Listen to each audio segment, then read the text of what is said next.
I was reading Tar Baby by Toni Morrison today, and a passage really hit me. It comes after an interracial gathering, a dinner among the main characters, people who've been like family for decades, erupts into this bitter, explosive argument. Now, Jadine, the fair skinned black niece of the household servants, tries and fails to keep the peace. She's shaken up by what happened and can't understand why everyone suddenly turned on one another. Later, Son, the house guest, tries to comfort her. Jadine asks out loud why everything went so wrong. Son's response is startling. This is what he says: white folks and black folks should not sit down and eat together. They should work together sometimes, but they should not eat together or live together or sleep together. Do any of those personal things in life. Now, that passage hit me hard because, if I'm honest, I had a similar thought recently, and I don't even believe in that. But I understand the feeling. I've been listening to these conversations about racial injustice that were sparked by the two headlining verdicts that came out recently. I understand the feeling of vulnerability, the terror of imagining yourself in the wrong place at the wrong time with the wrong people. It forces you to think about the harm that can happen because power, unfortunately, is unevenly distributed, and some lives are just simply valued more than others. And for a moment, a troubling question crossed my mind. Is Son right? Would everyone be safer? Or specifically, would me as a black person be safer if we just simply stayed away from each other? Not integrated, not reconciled, just separate. Would we be better off if we gave up on Martin Luther King Jr.'s dream and just stayed apart? The thought saddened me because it felt like a surrender, and a surrender to evil. Evil because that's not God's way.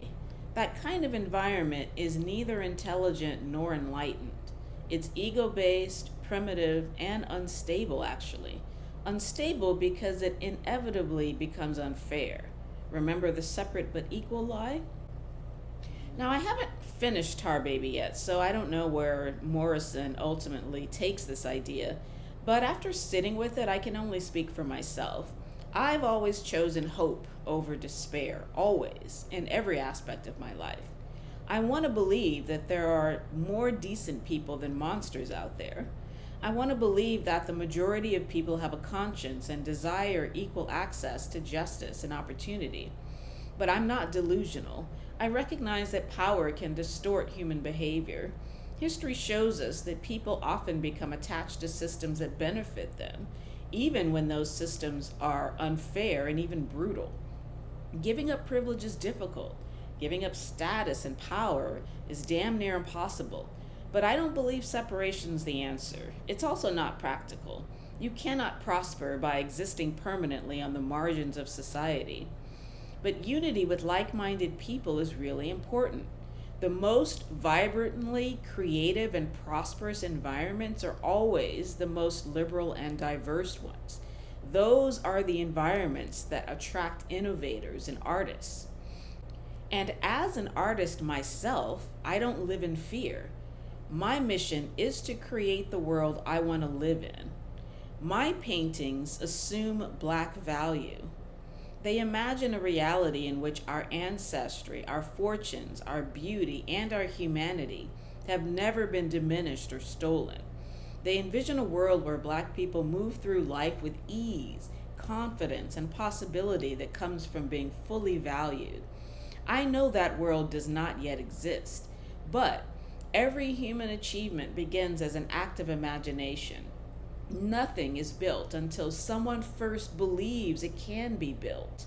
If enough of us can envision a world that isn't necessarily perfect, but is fair and more just and more humane, then we can have that world. But first, we must believe it's possible. We have to do the difficult mental and emotional work of confronting the beliefs and the habits and the systems that stand in the way.